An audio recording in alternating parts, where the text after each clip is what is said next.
কাঁচা আম দিয়ে এভাবে ডাল রান্না করলে আমার বাসায় কিন্তু ডাল থাকে না, কিন্তু অন্য সময় কিছুটা থেকে যায়, কিন্তু কাঁচা আম দিয়ে যদি এভাবে করি কখনোই কাঁচা আমের ডাল ফালানো যায় না। আসসালামু আলাইকুম, যে যেখান থেকে আমার ভিডিও দেখছেন, আশা করছি সবাই ভালো আছেন। আলহামদুলিল্লাহ আমরাও ভালো আছি। আজকে চলে আসলাম গ্রাম বাংলার বলেন এবং আমাদের বাঙালিদের সবচাইতে ফেভারিট যে খাবার, সেটা হচ্ছে কাঁচা আম দিয়ে ডাল। আমরা এটা মসুর ডালই রান্না করি বেসিক্যালি, তবে অন্যান্য ডাল কিন্তু কাঁচা আম দিয়ে বেসিক্যালি করা হয় না। জাস্ট মুসুর ডালটাই কিন্তু সবচেয়ে বেশি পারফেক্টেবল কাঁচা আমের জন্য। আর কাঁচা আম কীভাবে সংরক্ষণ করে এর আগের ভিডিওতে আমি দেখিয়েছি। আপনারা যারা জানেন তারা তো জানেনই, যারা জানেন না এবং নতুন গৃহিণীদের জন্য এটা খুবই পারফেক্ট একটা ভিডিও। আশা করছি পুরো ভিডিও জুড়ে আমার সাথেই থাকবেন। কাঁচা আম পাওয়া বিদেশে খুবই দুষ্কর, তারপরও ভাগ্যক্রমে কাঁচা আম পেয়ে গেছি।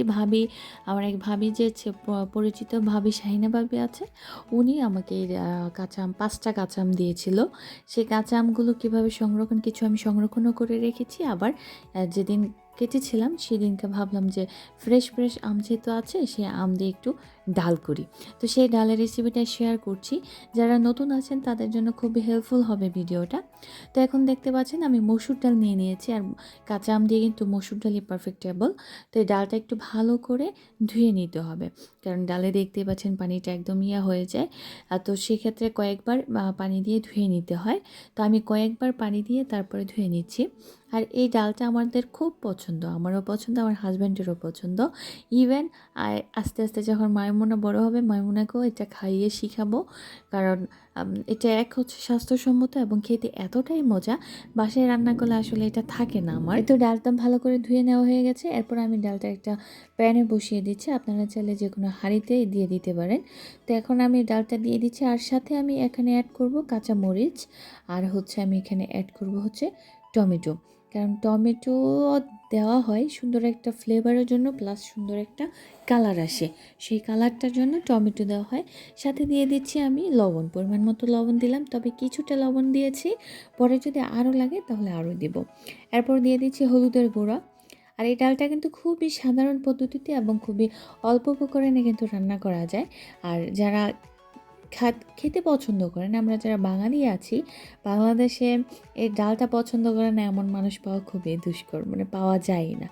এরপর আমি অল্প পানি দিয়েছি, এখানে দেখতে পাচ্ছেন বেশি পানি দিচ্ছি না, কারণ যদি বেশি পানি দিয়ে আমার ডালটা সিদ্ধ হতে অনেক সময় লাগবে। সেজন্য ডাল সিদ্ধ তাড়াতাড়ি করার জন্য আমি অল্প পানি দিয়ে সবসময় আগে ডালটা সিদ্ধ করে নিই, তারপরে আমি কিন্তু পরবর্তীতে পানি অ্যাড করে এটাকে একটু ভালো করে জাল দিয়ে নিই।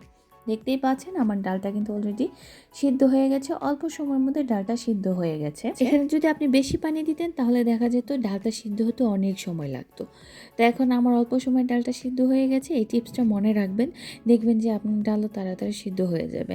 এবার আমি একটু ডাল ঘুটুনি দিয়ে তারপর ভালো করে একটু নাড়িয়ে নিচ্ছি, যদিও মাইমুনা কোলে ছিল সেজন্য ভালো করে দিতে পারছি না, আপনারা চাইলে আরও একটু করে নিতে পারেন, ম্যাশ করে নিতে পারেন। তবে আমার কাছে মনে হয় একটু আস্ত থাকলে বেশি ভাল লাগে, তো সেজন্য কিছুটা আস্ত রেখেছি। এরপর আমি এক্সট্রা আরও কিছু পানি অ্যাড করে দিচ্ছি। দেওয়ার পরে এখানে আমি দিয়ে দিচ্ছি পেঁয়াজ কুচি। আপনারা এটা দেন কিনা জানি না, তবে এই পেঁয়াজ কুচিটা আপনারা যদি দেন তাহলে দেখবেন যে সুন্দর একটা ফ্লেভার আসে এবং খেতে ভালো লাগে। একবার হলেও ট্রাই করে দেখতে পারেন। এরপরে পানিতে বলক আসার আগেই যে আমগুলো কেটে রেখেছিলাম, সে আমগুলো দিয়ে দিচ্ছি। আম সিদ্ধ হতে বেশিক্ষণ লাগে না, সেজন্য কিন্তু আমি পরে দিচ্ছি, এবং আমগুলো আমি আস্ত রাখবো সেজন্য পরে দিয়েছি। যদি আপনি এটাকে ম্যাশ করে ফেলতে চান তাহলে যখন ডাল সিদ্ধ করেছেন ওই সময়ে কিন্তু এই আমগুলো দিয়ে দিতে পারেন। তবে আম যদি খাওয়ার সময় যদি আমটা সামনে না আসে বা সামনে না দেখতে পারি, আমার কাছে আম ডাল খাওয়ার স্বাদটা ওইরকম পারফেক্ট মনে হয় না। তারপরও আমি যখন এটা সিদ্ধ হয়েছে একটা আমি এটাকে করে দিয়েছি, ম্যাশ করে দিয়েছি, যাতে সুন্দর একটা ফ্লেভার ডালের মতো পুরোটাতে মিশে যায়। আর কিছু বেশিরভাগই কিন্তু আস্ত রেখেছি, আর আমি আর এগুলো বেশিরভাগ করবো না, যেভাবে আছে সেভাবেই রেখে দেবো। পরিমাণ মতো পানি দেওয়ার পর ডালের পানিটা যখন কিছুটা শুকিয়ে আসবে সে পর্যায়ে আমি এখন দেবো ডালের বাগার। তো মসুর ডালের বাগার যদি না দেওয়া হয় তাহলে কিন্তু এই ডালের খেয়ে কোনো স্বাদই পাবেন না। আর এই ডালের জন্য মানে বাগারটা দেওয়ার জন্য রসুনটা কিন্তু অবশ্যই থেতলে নিতে হবে। রসুন যদি আপনি থেতলে না নেন তাহলে এই ডালে বাগার দিয়ে কোনো লাভ নেই এবং খেতে ভালো লাগবে না, সুন্দর একটা ফ্লেভার আসবে না। আর যে রসুনটা আমি এখন দেখতে পাচ্ছেন ও এক্সট্রা ভার্জিন অলিভ অয়েলে আমি ভাজছি, আপনার চাইলে সয়াবিন তেলে ব্যবহার করতে পারেন। এটা কিন্তু অবশ্যই ব্রাউন কালার হতে হবে, কিছুটা পোড়া পোড়া হতে হবে। কারণ কি ছোটোবেলা থেকে দেখে আসছি যে আমার মা ডালটাকে যখন করতো বাগার দিত তখন কিন্তু একটু পোড়া পোড়াই রাখতো, তাহলে ওই ডালটা খেতে না খুব ভালো লাগতো। দেখুন একদম বাদামি কালার এবং কিছুটা কিন্তু পোড়া পোড়াও চলে আসছে। তো এখন আমি এটা ভালো করে যে ডালটাতে রেখেছিলাম অন্য চুলায়, সেই ডালের মধ্যে অ্যাড করে দিচ্ছি। যে সুন্দর একটা ফ্লেভার আসছে কি বলবো, আসলে বলার মতো না। দেখলে আবার খেতে মন চায়, যদিও সাধারণ রেসিপি তারপরও কেন যেন বারবার খেতে মন চায়। যে প্যানটাতে আমি করেছিলাম বাগার দিব, সেটাতেও কিন্তু একটু ডাল দিয়ে ভালো করে সেই ডালটা আবার একসাথে অ্যাড করে দিয়েছি। তো যখন দেখবেন ডালটা অনেকটা শুকিয়ে গেছে, মানে আমি একটু রাখবো, তো পানি ঝোল একটু কম রাখবো, সেজন্য ডালটা আমি একটু একটু ঘন করতে যাচ্ছি। তো সেজন্য আমি একটু পানি কমে দিয়েছি। আপনারা চাইলে আর একটু পাতলাও করতে পারেন, পরিবারের চাহিদা অনুসারে করতে পারেন। তারপরে অ্যাড করে দিচ্ছি যে ধনেপাতা। ওয়াও, ধনেপাতা না দিলে তো ডালের ফ্লেভারই আসে না। তো সব কিছু দেওয়ার পরে দেখতেই পাচ্ছেন আমার পারফেক্টলি আমের ডাল কিন্তু তৈরি হয়ে গেছে। গরম ভাত বলেন, ঠান্ডা ভাত বলেন, সকালে বিকালে যখন ইচ্ছা এই ডাল দিয়ে বারবারে ভাত খেতে মন চায়।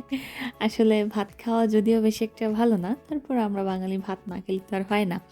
দেখুন দেখতেই কতটা সুন্দর লাগছে, এখন কিন্তু আবার আমার খেতে ইচ্ছে করছে। তো আমি আবার যাচ্ছি রেডি করতে। আপনারা আমার রেসিপিটা দেখে আপনারা তৈরি করে নিতে পারেন। আজকের মতো এখানেই বিদায় নিচ্ছি। আল্লাহ হাফিজ, আসসালামু আলাইকুম।